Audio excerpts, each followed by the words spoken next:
ചേട്ടാ, BJP ഇത്തവണ ഭയങ്കര പ്രതീക്ഷയിലാണ്. എവിടെ കിട്ടിയില്ലെങ്കിലും തിരുവനന്തപുരത്തെ 3 നിയോജക മണ്ഡലങ്ങൾ അവര് 100% വിജയസാധ്യത ഉറപ്പിച്ചു വെച്ചിരിക്കുന്ന മണ്ഡലങ്ങളാണ്. അത് വട്ടിയൂർക്കാവ്, നേമം, കഴക്കൂട്ടം എന്നീ നിയോജക മണ്ഡലങ്ങളാണ്. തിരുവനന്തപുരം ജില്ലയിൽ. അതെ, തിരുവനന്തപുരം ജില്ലയാണ് അവരുടെ ഏറ്റവും വലിയ പ്രതീക്ഷയുള്ള 3 നിയോജക മണ്ഡലങ്ങൾ സ്ഥിതി ചെയ്യുന്ന സ്ഥലം. പക്ഷേ ഈ പ്രതീക്ഷകളെല്ലാം ബാലറ്റ് പെട്ടി തുറക്കുമ്പോൾ അല്ലെങ്കിൽ വോട്ട് എണ്ണുമ്പോൾ തകിടം മറിയുന്ന കാഴ്ചയാണ് കാണുന്നത്. അപ്പൊ എന്റെ സംശയം ഇതാണ്, ഇത്രയധികം പ്രതീക്ഷ വെച്ച് പുലർത്തുന്ന ഈ പറയുന്ന 3 നിയോജക മണ്ഡലങ്ങളിൽ ആരാണ് അല്ലെങ്കിൽ ഏത് പാർട്ടിക്കാരനാണ് ഇവരെ ജയിക്കാൻ വിടാതെ തടയുന്നത്? എന്താണ് അവിടെ ശരിക്കും സംഭവിക്കുന്നത്? പ്രശാന്ത്, ഈ കഴിഞ്ഞ കുറേ നാളുകളായിട്ട് BJPക്ക് വളരെ പ്രതീക്ഷയുള്ള മണ്ഡലങ്ങളാണ് ഈ നേമവും വട്ടിയൂർക്കാവും കഴക്കൂട്ടവും. പക്ഷേ അവരുടെ ഏറ്റവും A ക്ലാസ് സ്ഥാനാർത്ഥികളെയാണ്. കഴക്കൂട്ടത്ത് കഴിഞ്ഞ തവണയും V മുരളീധരനാണ് മത്സരിച്ചത്. അല്ല, കഴിഞ്ഞ തവണ മത്സരിച്ചത് ശോഭാ സുരേന്ദ്രനായിരുന്നു. അതെ, കഴിഞ്ഞ തവണ BJPയുടെ ശോഭാ സുരേന്ദ്രനായിരുന്നു, ഈ വലതുപക്ഷത്തിന്റെ. അപ്പോ അല്ല, അത് ഒരു ലാലായിരുന്നു. ലാൽ എന്ന് പറയുന്ന ഒരു ഡോക്ടറാണ് കഴക്കൂട്ടത്ത് മത്സരിച്ചത്. കടകംപള്ളി സുരേന്ദ്രനാണ് CPM. ഇത്തവണ അവർക്ക് കഴക്കൂട്ടത്ത് CPM സംബന്ധിച്ച് കടകംപള്ളി സുരേന്ദ്രനെ മത്സരിപ്പിക്കുമ്പോൾ കടകംപള്ളി സുരേന്ദ്രൻ അവിടെ മത്സരിക്കുന്ന സമയത്ത് കടകംപള്ളിക്ക് പാർട്ടിക്കകത്ത് തന്നെ എതിർപ്പുണ്ട്. കടകംപള്ളി മത്സരിക്കേണ്ട, ഇപ്പൊ ശബരിമല മരുന്ന് നിറയ്ക്കാൻ പറ്റാത്ത തോക്കാണ്. ശബരിമല വിഷയവുമായി ബന്ധപ്പെട്ട് കടകംപള്ളി മത്സരിക്കേണ്ട എന്ന് പറയുമ്പോഴും കടകംപള്ളി മത്സരിക്കുന്നുണ്ട്. അവിടെ V മുരളീധരൻ ഇപ്പോൾ സ്ഥാനാർത്ഥിയാകും എന്ന് പറയുന്നുണ്ട്. V മുരളീധരൻ ഇതിനു മുമ്പ് ഈ പറയുന്ന പോലെ പലതവണ ഈ ആറ്റിങ്ങൽ മണ്ഡലത്തിൽ ലോകസഭയിൽ മത്സരിച്ചിട്ടുണ്ട്. V മുരളീധരൻ അവിടെ ഈ SNDP കമ്മ്യൂണിറ്റി ഏറ്റവും കൂടുതലുള്ള ഒരു സ്ഥലമാണ് കഴക്കൂട്ടം എന്ന് പറയുന്നത്. ഈ കഴക്കൂട്ടം മണ്ഡലത്തിൽ കടകംപള്ളി സുരേന്ദ്രൻ എന്ന് പറയുന്ന ആ സമുദായവുമായി ബന്ധപ്പെട്ട ആ സമുദായക്കാരനായി അദ്ദേഹത്തിനെ നിർത്തുമ്പോൾ അദ്ദേഹത്തിന് ബന്ധുബലമുണ്ടെന്നും അദ്ദേഹം അങ്ങനെയാണ് ജയിക്കുക, അദ്ദേഹത്തിന് അല്ലാതെ വേറൊരാൾ അവിടെ ഇട്ടാൽ ജയിക്കില്ല എന്നാണ് ഇപ്പോൾ CPMന്റെ ഭാഷ്യം. അപ്പോൾ നമ്മൾ പറഞ്ഞു വരുന്നത് എന്തുകൊണ്ട് BJP ജയിക്കുന്നില്ല എന്ന് ചോദിച്ചാൽ ഒരു അണ്ടർസ്റ്റാൻഡിങ് അവിടെ ഉണ്ട്.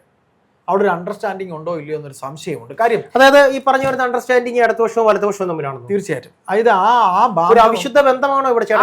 അല്ല, അത് ഞാൻ പറഞ്ഞു തരാം. അതായത് ഈ കടകംപള്ളി സുരേന്ദ്രൻ എന്ന് പറയുന്ന നേതാവ് ഇപ്പോൾ ഈ പറയുന്ന രീതിയിൽ അദ്ദേഹം ഈ പറയുന്ന അലിഗേഷനൊക്കെ ഉണ്ടായിരിക്കുമ്പോൾ തന്നെയാണ് ഈ നഗരസഭ തിരഞ്ഞെടുപ്പ് വരുന്നത്. നഗരസഭ ഇപ്പോൾ ആരാ ഭരിക്കുന്നത്? BJP ആണ് ഭരിക്കുന്നത്. BJP ഭരിക്കുന്നതിന്റെ കാരണം എന്താണ്? CPM എന്ന് പറയുന്ന പാർട്ടി 45 കൊല്ലം ഭരിച്ച് അത്ര മനോഹരമായി തേനും പാലും ഒക്കെ തിരുവനന്തപുരത്ത് ഒഴുക്കി വളരെ മനോഹരമായ രീതിയിൽ ചട്ടം പിത്തരം മടുത്ത ജനം തിരുവനന്തപുരത്ത് നന്നായിട്ട് നെഞ്ചത്ത് കുത്തി കൊടുത്തു. CPM നെഞ്ചത്ത് ഈ പറയുന്ന അധികാരം കയ്യിൽ ആ പേര് പറയരുത്, ദയവീത് പറയരുത്. ഞാൻ തിരുവനന്തപുരംകാരനാണ്, ആ പേര് പറയരുത്, നാണം കെടുത്തരുത്. അപ്പോൾ ഇത് ഇത്രേ പറയാനുള്ളൂ. അതുകൊണ്ട് ഈ പറയുന്ന രീതിയിൽ കഴക്കൂട്ടത്ത് ഈ പറയുന്ന സ്ഥാനാർത്ഥിയായിട്ട് കടകംപള്ളി സുരേന്ദ്രൻ വരുമ്പോൾ കടകംപള്ളി സുരേന്ദ്രൻ നഗരസഭയിൽ ചില അണ്ടർസ്റ്റാൻഡിങ്ങുകൾ കടകംപള്ളി സുരേന്ദ്രൻ വരുത്തി. അവിടെ ഉണ്ടായിരുന്ന കൗൺസിൽ ഇലക്ഷൻ്റെ ചെമ്പഴന്തി, പോത്തങ്കോട് ഇങ്ങനെയുള്ള ചില മണ്ഡലങ്ങളുണ്ടായിരുന്നു. അവിടെയെല്ലാം ഇവരുടെ തന്നെ CPMന് തന്നെ ജയസാധ്യതയുള്ളവരെയെല്ലാം മാറ്റിയിട്ട് ഇവർക്ക് ഇദ്ദേഹത്തിനൊക്കെ താല്പര്യമുള്ള നിയമസഭാ തിരഞ്ഞെടുപ്പ് വരുമ്പോൾ തിരിച്ചു വോട്ട് ചെയ്യുന്ന കുറച്ച് ആൾക്കാരുടെ ഇഷ്ടപ്പെട്ട സ്ഥാനാർത്ഥികളെ BJPക്കാർക്ക് ജയിക്കാൻ അവസരമുണ്ടാക്കി ജയിക്കാൻ സാധ്യതയുള്ള CPMകാരെ മാറ്റി. മനസ്സിലായില്ലേ? കൗൺസിൽ ഇലക്ഷനിൽ CPMന് ജയിക്കാൻ സാധ്യതയുള്ളവർ നേരത്തെ ഉണ്ടായിരുന്ന കൗൺസിലർമാരെ അദ്ദേഹം മാറ്റിയിട്ട് അവിടെ ഈ പറയുന്ന രീതിയിൽ എന്ത് ചെയ്തു? അവിടെ BJPക്ക് ജയിക്കാനുള്ള അവസരം ഉണ്ടാക്കി. എന്തിനാ? തനിക്ക് ജയിക്കാനായി. അത് അവർ പച്ചയ്ക്ക് പറയുകയും ചെയ്തു. എന്തിന്? ബഹുമാനപ്പെട്ട കടകംപള്ളി സുരേന്ദ്രൻ അത് ചെയ്തു. അപ്പോൾ ഇവിടെ വോട്ട് കച്ചവടം നല്ല രീതിയിൽ നടക്കാനുള്ള സാധ്യതയുണ്ട്. അതിൻ്റെ ഒരു ആത്മവിശ്വാസമാണ് കടകംപള്ളി സുരേന്ദ്രനുള്ളത്. താൻ അവിടെ ജയിക്കുമെന്ന് പറയുന്നത്. ആ ഒറ്റ കാരണം കൊണ്ട് ഇനി V മുരളീധരൻ മത്സരിക്കുമ്പോൾ അത് മാറുമോ എന്ന് എനിക്കറിയില്ല. മുരളീധരനാണ് അവിടെ സ്ഥാനാർത്ഥിയാകുന്നത്. കാര്യം അതെ ഞാൻ ചോദിക്കുന്നത് ഇപ്പം തിരുവനന്തപുരത്തിന്റെ കാറ്റ്, അതായത് ഈ പറയുന്ന 3 നിയോജക മണ്ഡലങ്ങളല്ല ഞാൻ ചോദിക്കുന്നത്, തിരുവനന്തപുരം ജില്ല ഏകദേശം ഏറ്റവും കൂടുതൽ എനിക്ക് തോന്നുന്നത് കണ്ണൂർ കഴിഞ്ഞു കഴിഞ്ഞാൽ ഏറ്റവും കൂടുതൽ പാർട്ടിക്ക് വോട്ട് കിട്ടുന്ന അല്ലെങ്കിൽ പാർട്ടിക്ക് ജയിക്കാൻ സാധ്യതയുള്ള ഒരു ഏരിയ ആണെന്ന് എനിക്ക് തോന്നുന്നു. ഒരിക്കലുമില്ല പ്രശാന്തേ, അതൊക്കെ തോന്നലാ. തിരുവനന്തപുരത്ത് ഈ പറയുന്ന ഞാൻ തിരുവനന്തപുരത്ത് ഏതാണ്ട് എൻ്റെ ഈ പ്രായം വരെ ഞാൻ ജീവിച്ച സ്ഥലമാണ്.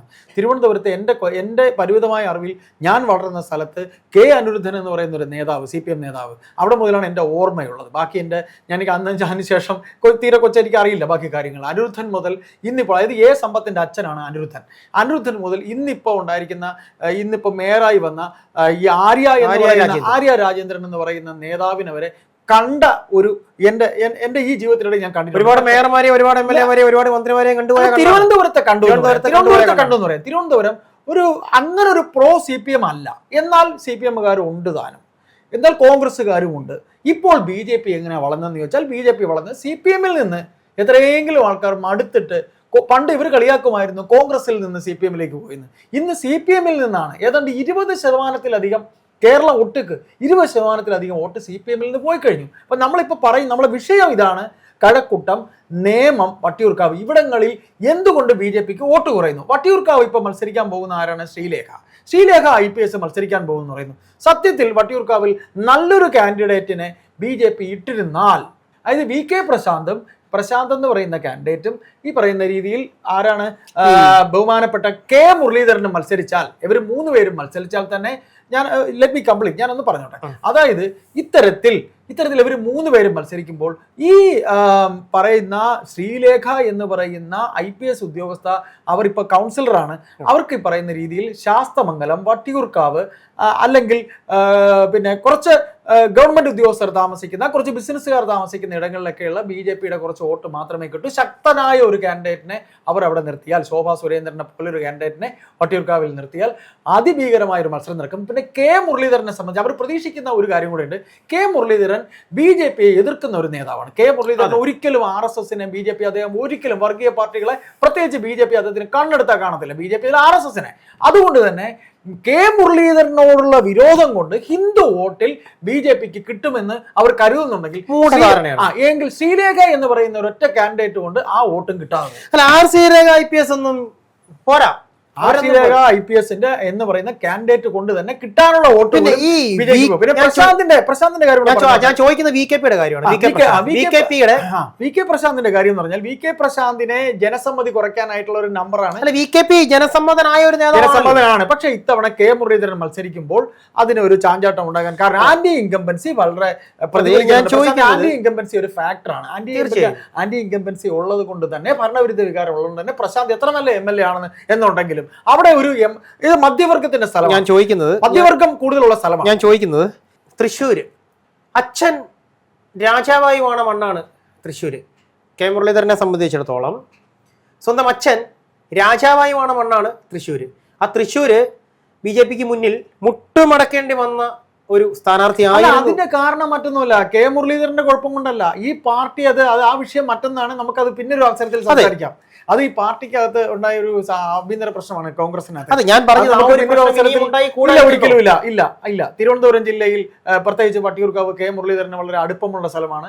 NSS വോട്ട് വളരെയധികം ഉള്ളൊരു സ്ഥലമാണ്. അത് മാത്രമല്ല, എൻ്റെ അറിവ്, ഞാൻ പറഞ്ഞില്ല ഞാൻ വളർന്ന സ്ഥലമാണെന്ന് പറഞ്ഞാൽ, എൻ്റെ അറിവിൽ അവിടെ ഈ ശാസ്തമംഗലം എന്ന് പറയുന്ന സ്ഥലവും, അല്ലെങ്കിൽ ഈ തിരുവനന്തപുരം ഈസ്റ്റ് എന്നായിരുന്നു ആ മണ്ഡലത്തിന്റെ പഴയ പേര്, വട്ടിയൂർക്കാവ്. ഈ വട്ടിയൂർക്കാവ് പഴയ ഈസ്റ്റ് ആയിരുന്നു. അവിടെ B വിജയകുമാറിനെ പോലെയുള്ള, കാർത്തികേയനെ പോലെയുള്ള, അല്ലെങ്കിൽ പോട്ടെ കോൺഗ്രസിന്റെ ഉന്നതരായ പല നേതാക്കളും അവിടെ MLA-മാരായിട്ടുണ്ട്. അതുകൊണ്ട് തന്നെ കോൺഗ്രസിന് വളക്കൂറുണ്ട്. കോൺഗ്രസ് ജയിക്കുന്ന മണ്ഡലമാണ്. പ്രശാന്ത് ഒരു മേയർ ബ്രോ ആയിരുന്നതുകൊണ്ട് പ്രശാന്ത് കുറച്ച് കാര്യങ്ങൾ ചെയ്തു. പ്രശാന്ത് വിദ്യാഭ്യാസമുള്ള ഒരു ചെറുപ്പക്കാരനാണ്, ജനങ്ങളോട് പെരുമാറാൻ അറിയാവുന്ന ഒരു നേതാവാണ്. അതുകൊണ്ട് തന്നെ ഈ പറയുന്ന രാഷ്ട്രീയത്തിന് അതീതമായി അരിവാൾ ചുറ്റിക നക്ഷത്രത്തിന് പ്രശാന്തിന് വോട്ട് കൊടുത്ത് പ്രശാന്ത് 2 തവണ ജയിച്ചു. പക്ഷെ ഇത്തവണ K മുരളീധരൻ എന്ത് വില കൊടുത്തും ജയിക്കാനായി CPM-നകത്ത് തന്നെ ഒരു ഗെയിം നടക്കുന്നതായി പറയുന്നുണ്ട്.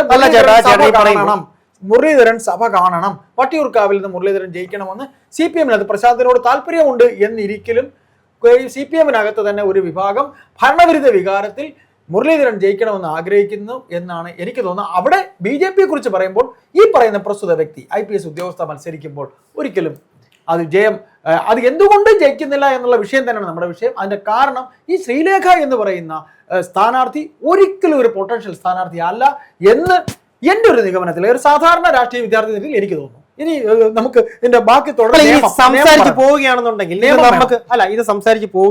നമുക്ക് അനുവദനീയമായ സമയത്തിന് മേലെ കടന്നു പോകാനുള്ള സാധ്യതയുണ്ട്. നിയമത്തേക്ക് പോകണം. അതുപോലെ തന്നെ നമുക്ക് നമ്മളൊരു തർക്കത്തിൽ പോയിട്ടുണ്ട്. അതുകൊണ്ട് തന്നെ നിയമത്തെ നമുക്ക് മാറ്റി നിർത്താം. നിയമത്ത് ആ ഒരു തർക്കത്തിന്റെ പേരിലുള്ള മറുപടിക്ക് വേണ്ടി നമ്മൾ വെച്ചിരിക്കുന്നത് വോട്ട് എണ്ണി കഴിഞ്ഞുള്ള ദിവസമാണ്. പറഞ്ഞുകൊണ്ട് ഒരു അല്പമെങ്കിലും പറഞ്ഞുകൊണ്ട് നമുക്ക് പോകാം. നിയമത്ത് പറഞ്ഞിരിക്കുന്ന ഇപ്പോൾ പറയുന്നത് അനുസരിച്ച് ശിവൻകുട്ടി സാധാരണക്കാരായ ഓട്ടോറിക്ഷ ഡ്രൈവർമാരെ, അവിടുത്തെ സാധാരണക്കാരെയൊക്കെ വോട്ട് തേടാൻ ഇറങ്ങിയിട്ടുണ്ട് എന്നാണ് പറയുന്നത്. ശിവൻകുട്ടി ഇലക്ഷന് മുന്നേ തന്നെ പറഞ്ഞിരുന്നു, ബഹുമാനപ്പെട്ട മന്ത്രി ശിവൻകുട്ടി, തിരുവനന്തപുരത്തുകാരൻ ശിവൻകുട്ടി അണ്ണൻ പറഞ്ഞു തനിക്ക് മത്സരിക്കാൻ വയ്യ, ആരോഗ്യ പ്രശ്നങ്ങളുണ്ട് എന്ന്.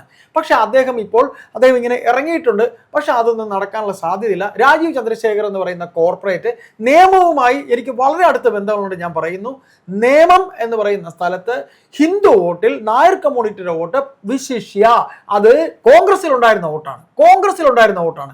ആ വോട്ട് ഇപ്പോൾ പോകുന്നത് എവിടേക്കാണ്? ഈ BJP യിലേക്കാണ്. BJP എന്ന് പറഞ്ഞാൽ RSSന് സ്ട്രോങ് ആയിട്ട് വളരെ വളരെ പൊട്ടൻഷ്യലായി, ഞാൻ വെറുതെ പറയുന്നതല്ല, ഞാൻ BJP അനുഭാവിയല്ല, RSSകാരനല്ല, ഞാൻ തുറന്നു പറയുന്നു, ഈ പറയുന്ന രീതിയിൽ അവരൊരു ഗ്രൗണ്ട് വർക്ക് അവിടെ, അതായത് ഗ്രൗണ്ട് റിയാലിറ്റിയെ ഒരിക്കലും തള്ളിക്കളയാൻ കഴിയില്ല. ഗ്രൗണ്ട് റിയാലിറ്റി അങ്ങനെയാണ്. അദ്ദേഹത്തിൻ്റെ ഒരു PR സംഘം, രാജീവ് ചന്ദ്രശേഖരൻ്റെ PR സംഘം അവിടെ പണിയെടുക്കാൻ തുടങ്ങിയിട്ട് 1 കൊല്ലത്തിലധികമായി. ഓക്കെ, എന്താണെങ്കിലും നമുക്ക് സംസാരം അവസാനിപ്പിക്കും. അതെ, തീർച്ചയായിട്ടും അവസാനിപ്പിക്കേണ്ട സമയമായിരിക്കുന്നു. എനിക്ക് അവസാനം ചോദിക്കാനുള്ളത് ഒന്ന് മാത്രമേ ഉള്ളൂ. വാഴുന്നതാര് വീഴുന്നതാര് എന്ന് നമ്മളിവിടെ ഇരുന്നൊരു ചർച്ച നടത്തിയിട്ട് കാര്യമില്ല. വാഴുന്നവരെയും വീഴുന്നവരെയും നമുക്ക് അനലൈസ് ചെയ്യാൻ കഴിയും. പക്ഷേ അത് എങ്ങനെയെന്ന് വെച്ചാൽ ശക്തമായ അനലൈസിങ് നമ്മൾ ഈ മേഖലയിൽ പണിയെടുക്കുന്നവരായതുകൊണ്ട് തന്നെ ആൾക്കാരുമായി ഇപ്പൊ പ്രശാന്ത് തന്നെ പബ്ലിക് ഒപ്പീനിയൻ ഒക്കെ ഇടയ്ക്ക് പോകുന്ന ഒരാളാണ്. പ്രശാന്തിനെ നേരിട്ട് അറിയാൻ കഴിയും എന്താണ് ജനത്തിന്റെ മനസ്സിലിരിപ്പെന്ന്.